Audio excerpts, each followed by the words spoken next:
तर शुभ संध्याकाळ मंडळी. संध्याकाळ झालेली आहे आणि इकडे पोरं क्रिकेट खेळत आहेत आणि इकडे बघा संध्याकाळचा सूर्यास्त होतोय, मावळता सूर्योदय. तर मंडळी संध्याकाळ झाली आहे. तर इकडे रणवीर आहे आणि इकडे बाबू आहे. इकडे बघा काय केलं आहे ते. इकडे कैरी कापलेली आहे, बारीक बारीक फोड केले आहेत आणि इकडे ह्या साईडला थोडासा मसाला आहे आणि मीठ आहे. आता मसाला मीठ लावून खाणार आहे तिथे. या साईडला इकडे आमचं जुनं घर आहे आणि आपण पण आता याची टेस्ट करून बघूया कसं लागतंय ते. खाऊन बघूया.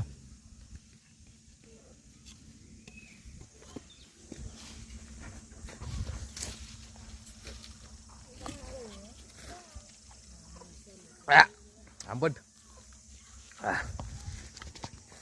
आंबट आहे मित्र.